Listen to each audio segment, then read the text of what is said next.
The next period of major human activity comes with the Andal invasion of Westeros. Okay, so we need to set this up properly. This period of history is about 6,000 years before Aegon's conquest. And let's keep in mind that the Long Night was about 8,000 years before Aegon's conquest. So I think we can extrapolate that not much important happens for about 2,000 years. At least nothing that makes it to the official history books. There are, of course, songs and stories and local tall tales that talk about this time period. But the point is that the Andal invasion takes place about 2,000 years after the Long Night and is the next major period of Planetos' history. The Andals actually originated in a region known as the Axe in Essos, and from there they eventually migrated to this other region of Essos. They were a nomadic people and had learned to forge iron from the Rhoynar, yet another group of people living in Essos. Now, we'll come back to the Rhoynar in a little bit, but for now, let's continue on with the story of the Andals. These guys were equipped with iron weapons, they wore armor, and they were pretty good at riding horses.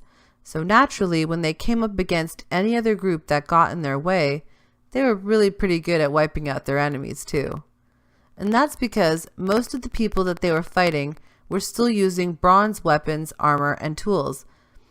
And bronze is a softer metal than iron, so if someone wearing bronze armor got attacked by someone with an iron weapon, chances are the iron weapon would cut right through the bronze armor, and obviously not vice versa. So like I said before, eventually the Andals conquered this big swath of Essos, and they named it Andalos. They basically stayed there for a couple of thousand years, just, being nomadic and moving around, fighting people with their iron weapons and riding their horses. Kind of like the Dothraki that we see Daenerys chilling with in the first book and in the first season of the show. And here's where myth and history merge once again. Now the Andals can read and write, and they make the history books. They claim that the reason that they left Andalos in Essos and invaded Westeros was because of their new religion, the Faith of the Seven. They claim that this supreme deity, who was really 7 different gods and also the one true god or whatever, he or they just showed up in Andalos one day and taught the Andals how to be uber cool and mega pious. They go on to say that the gods that made up the supreme god, whom they called the Seven, walked among them, and they chose this one especially awesome dude named Hugor of the Hill as the first king of the Andals. They supposedly pulled down 7 stars from the heavens to make Hugor's crown. Then these 7 gods told the Andals to go to Westeros because it was supposed to be like a promised land, like the land of milk and honey, so to speak, and then convert everyone that they found there to the Faith of the Seven. So, on the official history books, that's why the Andals invaded Westeros, to be missionaries. Now, the Maesters of the Citadel don't think that this story is true. I mean, it does sound like a pretty BS story, gods walking amongst men and stars turn into crowns. I'm inclined to believe that the Maesters are correct in this case. Anyway, the dudes of the Citadel think that it was the rise of the Dragon Lords of Valyria that forced the Andals to essentially flee Essos and escape to Westeros. And the reason that the Andals got so super pumped about their new religion? Well, the Maesters believe it's because the Valyrians wouldn't allow the Andals to practice the Faith of the Seven. So the truth is that the Andals didn't want to be enslaved by the Valyrians or subjugated by them either, and the fight to hold on to who they were turned them into zealots and forced them to flee their homeland. And honestly, if you were the Andals and you were facing down an army of dudes on dragons who wield magic, you'd probably run away too. No matter how fancy your armor is, or how boss your iron sword is, you just can't fight fire with a weapon. By the way, if you keep hearing the words Valyrians or Valyria, and you have no idea what I mean when I say that, don't worry guys, I'll explain it in a few minutes. All you need to know for now is that the Valyrians are the ancestors of the Targaryens, and the Targaryens are the people who are the family of Daenerys. So the Andals take to the seas and set out for Westeros in search of a new homeland. The first of them arrive in the Vale, in the Fingers to be exact, which is where Littlefinger is from. Anyway, when the Andals get there, they start forcing the first men to convert to their religion. Also, they wanted their land.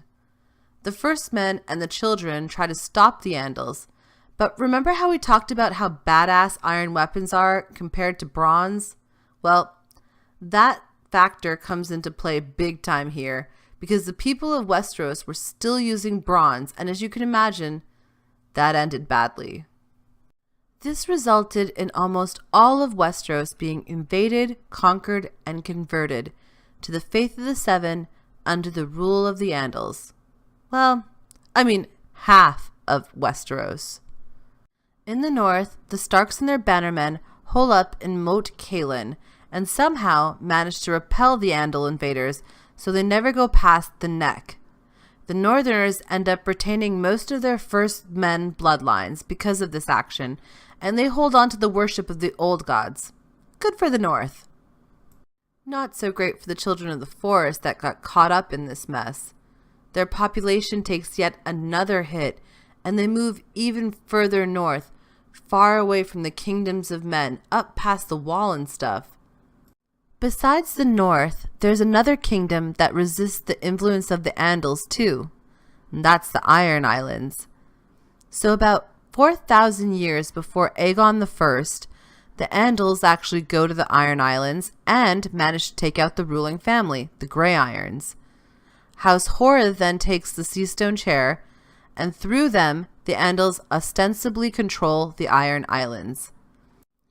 But the problem is, the Ironborn are not into the Faith of the Seven. They will not be converted. Eventually, the Andals take the hint and stop trying to force them to change religions. As time goes by, the Andals who live on the Iron Islands actually convert to the religion of the drowned god, so in a way, the Iron Islands aren't nearly as affected by the Andal invasion as most of the rest of Westeros. And how did the other 5 kingdoms fare under the Andals?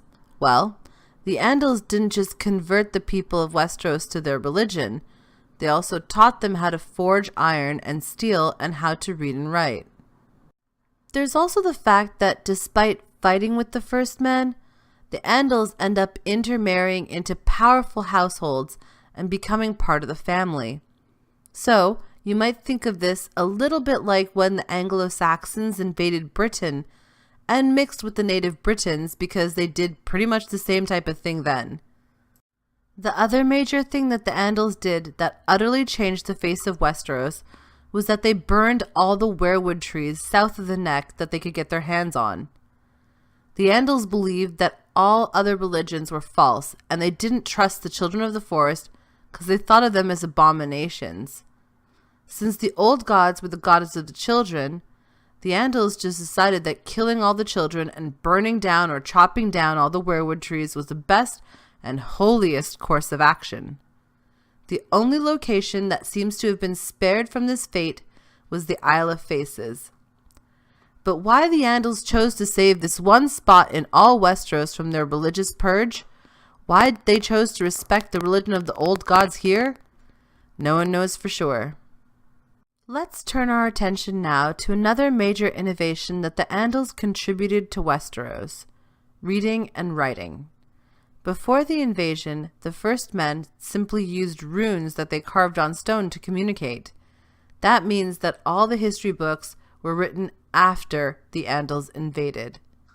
So all the history which happened before the Andal invasion is recorded from oral tradition and myth, or from deductive speculation done literally thousands of years later by people who have an Andal bias.